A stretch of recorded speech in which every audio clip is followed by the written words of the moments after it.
நவமான இருதயம். உங்களுக்கு நவமான இருதயத்தை கொடுத்து உங்கள் உள்ளத்திலே புதிதான ஆவியை கட்டளையிட்டு கல்லான இருதயத்தை உங்கள் மாம்சத்திலிருந்து எடுத்து போட்டு சதையான இருதயத்தை உங்களுக்கு கொடுப்பேன். எசேக்கியேல் 36:26. நவமான இருதயம் என்று வேதம் சொல்லுகிறது. நவம் என்றால் புதிது என்று அர்த்தம். நவ எருசலேமின் மணவாளன் என்று நாம் பாடுகிறோம்.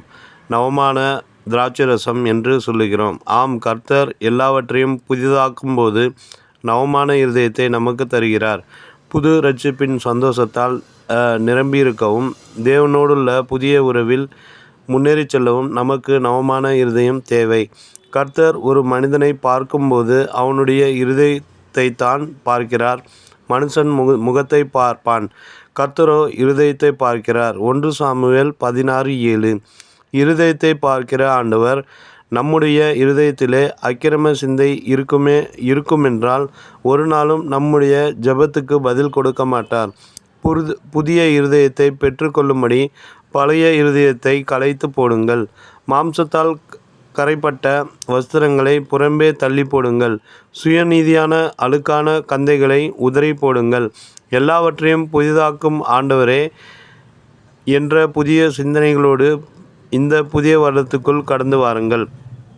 பழைய ஏற்பாட்டிலே ஆசா என்று சொல்லப்பட்ட ஒரு ராஜாவை குறித்து 2 நாளாகமம் புத்தகத்தில் படிக்கிறோம்.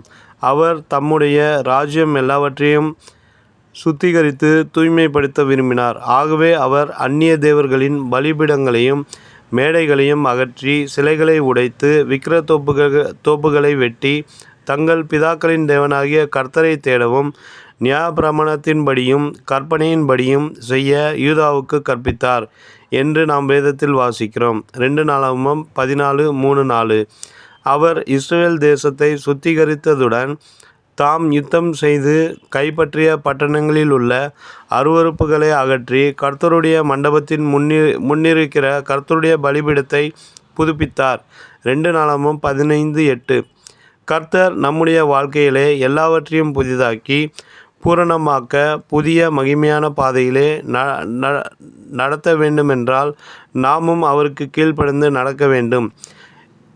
எவற்றையெல்லாம் நம்முடைய வாழ்க்கையிலிருந்து அகற்ற வேண்டுமோ அவற்றையெல்லாம் தீர்மானத்தோடும் மன உறுதியோடும் அகற்றி போட வேண்டும். பழைய பாவ வாழ்க்கையையும் உலக சிநேகிதங்களையும் தேவனுக்கு பிரியமில்லாதவைகளையும் நம்மை விட்டு அகற்றும் போதுதான் கர்த்தர் நம்முடைய வாழ்க்கையிலே குறுக்கிட்டு எல்லாவற்றையும் புதிதாக்க முடியும். பழையவைகளை நீக்கி போடுவதோடு நாம் நின்றுவிடக்கூடாது. கிறிஸ்துவோடு உள்ள புதிய ஐக்கியத்திற்குள்ளும் புதிய ஆரம்பத்திற்குள்ளும் கடந்து வர வேண்டும். தேவ பிள்ளைகளே, உங்களுடைய உள்ளம் புதிய விதைகளாகிய வேத வசனத்தினால் நிரப்பப்பட வேண்டும். நினைவிற்கு, நீங்கள் வளரும்படி புதிதாய் பிறந்த குழந்தையைப் போல திருவசனமாகிய களங்கமில்லாத ஞானப்பாலின் மேல் வாஞ்சையாயிருங்கள். 1 பேதுரு 2:3.